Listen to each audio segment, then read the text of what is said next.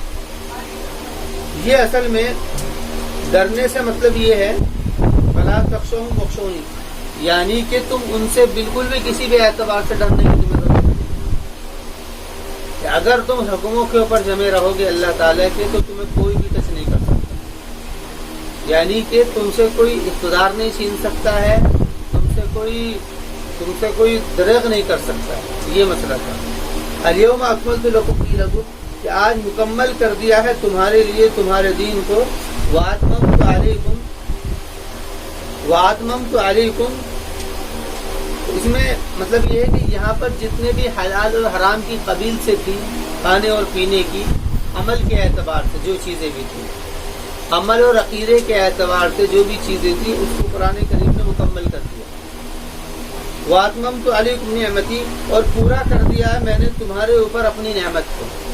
پورا کر دیا میں نے اپنے اوپر، پورا کر دیا ہے میں نے تمہارے اوپر اپنی نعمت کو. نعمت سے مراد یہاں پر دین کو نعمت استعمال کیا گیا. کیوں؟ کیونکہ دین کیا ہے؟ ایک نعمت ہے انسانوں کے لیے، زندگی گزارنے کا ایک طریقہ ہے، تو ان کے لیے ایک نعمت ہے. وَأَتْمَمْتُ عَلَيْكُمْ نِعْمَتِي وَرَضِيتُ لَكُمُ الْإِسْلَامَ دِينًا، اور میں راضی ہو گیا ہوں تمہارے لیے اسلام کو دین مان کر کے. مذہب یعنی کہ دین کہتے ہیں چلنے کا طریقہ، چلنے کا راستہ، یعنی یہ اسلام مذہب ہے کہ اب تم اس کے مطابق تم چلو گے. اللہ تعالیٰ اس پر راضی ہوا ہے.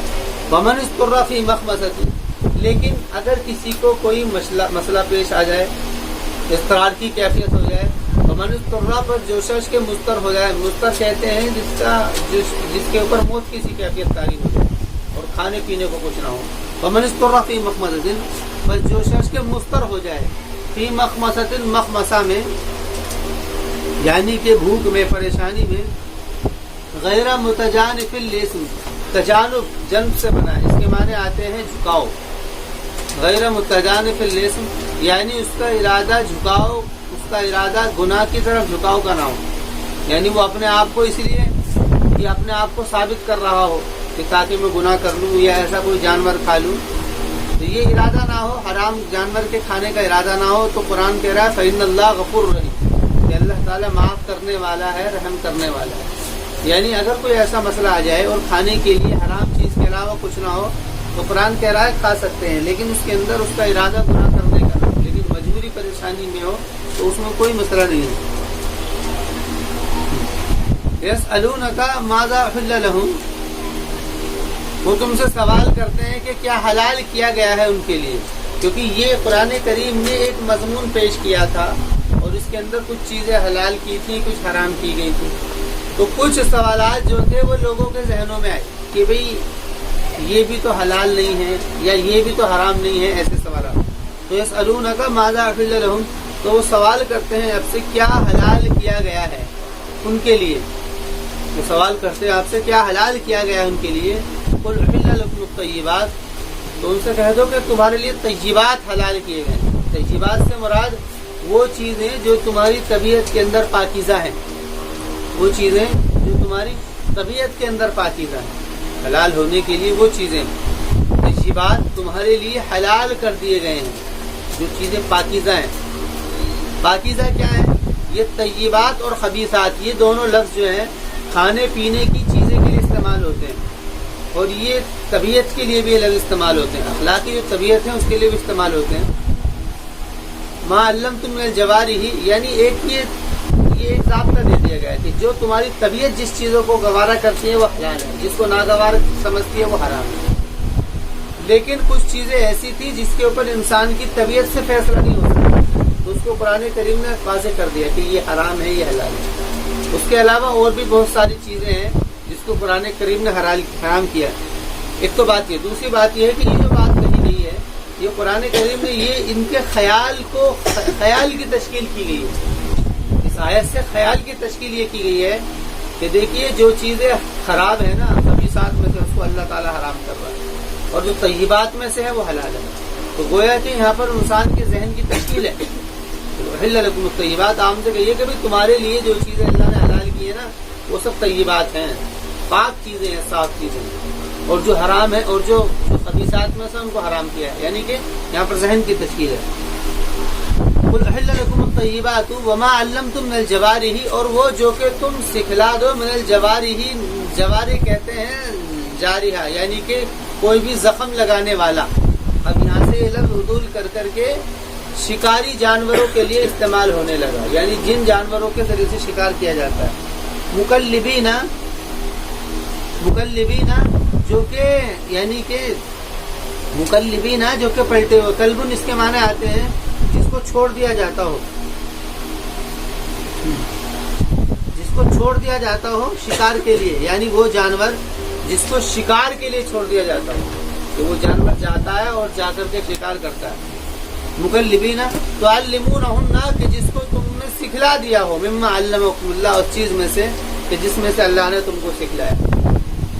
کتے کا رکھنا یہ کوئی ناجائز کام نہیں ہے.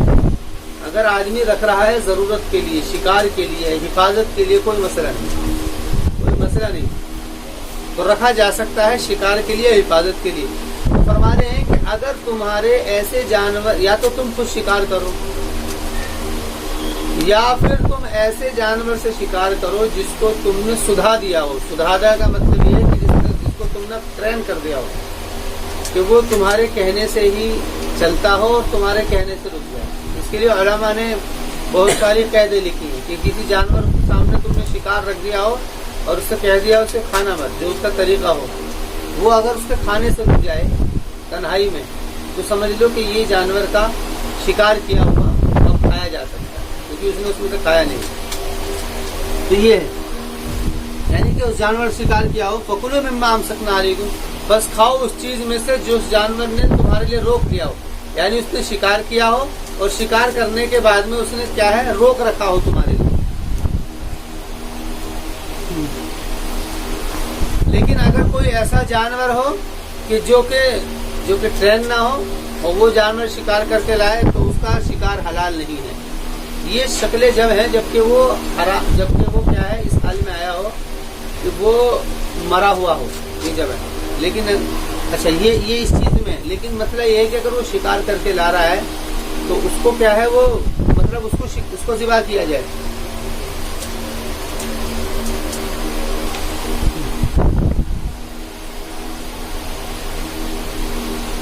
تو فرما رہے ہیں کہ اگر کوئی تیر تلوار بھی بسم اللہ پڑھ کر کے پھینکا ہو اور اس نے جا کر کے اس کو کر دیا ہو تو یہاں پر بسم اللہ پڑھ کر کے بھیجا جائے. کوئی بھی جانور ہو یا کوئی بھی ہو تو اس کو بسم اللہ پڑھ کر کے بھیجا جائے. وہ اگر شکار کر کے جانور لے آتا ہے تو حلال ہے. اچھا اس میں کچھ اور تفصیلیں بھی ہیں اور اس میں کچھ قید بندی بھی ہیں. یہ فقہ کی کتابوں میں شکار کے حوالے سے، یہ کتاب الصید ہے اس کے اندر اس تفصیلی مضمون وہاں پر جس کو دیکھ رہا ہوں وہاں دیکھ لیں. وَاذْكُرُوا اسْمَ اللَّهِ، اور اللہ تعالیٰ کا نام لو اس کے اوپر. وَاتَّقُوا اللَّهَ، اور اللہ سے ڈرو. إِنَّ اللَّهَ سَرِيعُ الْحِسَابِ، حساب بے شک اللہ تعالیٰ جلدی حساب لینے والا ہے. وَاذْكُرُوا اسْمَ اللَّهِ وَاتَّقُوا اللَّهَ، یعنی اللہ کا نام لو اور اللہ سے ڈرو. اللہ سے ڈرنے سے مراد یہ ہے کہ حلال چیزیں کھاؤ اور حرام سے بچو. اليوم احل لكم الطیبات، آج حلال کر دیے ہیں تمہارے لیے طیبات. وطعام الذین اوتوا الکتاب، اور ان لوگوں اور اہل کتاب کے کھانے. وطعام الذین اوتوا الکتاب، اور اہل کتاب کا کھانا حل لکم تمہارے لیے حلال ہے. یعنی اہل کتاب اگر ذبح کرتے ہیں کسی جانور کو تو وہ بھی حلال ہے، کیونکہ ان کے اندر توحید تو ہے، توحید کے اوپر تو وہ قائم ہے. رسالت تو وہ انکار کر دیتے ہیں، لیکن رسالت کا بھی انکار ان کا کیا نام ہے دل سے نہیں ہے، وہ ظاہر میں انکار کرتے ہیں. کیوں؟ کیونکہ وہ سب جانتے ہیں کہ یہ رسول ہے. وطعام الذین اوتوا الکتاب حل لکم وطعامکم حل لہم، اور تمہارا کھانا ان کے لیے حلال ہے. اچھا، اور دوسری بات یہ ہے کہ والمحصنات المؤمنات، اور وہ پاک دامن عورتیں من المؤمنات، مومنات میں سے، والمحصنات من الذین، اور وہ محصنہ عورتیں جو کہ اہل کتاب کی ہوں تم میں سے پہلے. اذا آتیتموہن اجورہن، جبکہ تم نے ان کا مہر دے دیا ہو. محسنین، جو کہ محسن ہو. محسن سے مراد یہ ہے کہ وہ یعنی بچی ہوئی ہوں. محسنین یعنی کہ وہ بچی ہوئی ہوں زنا سے، تہمت سے.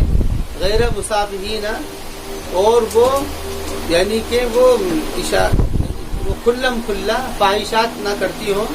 ولا متخذ اخدان، اور نہ ہی کنکیاں کو لینے والی، یعنی آنکھوں سے ایسے اشارے نہ کرتی.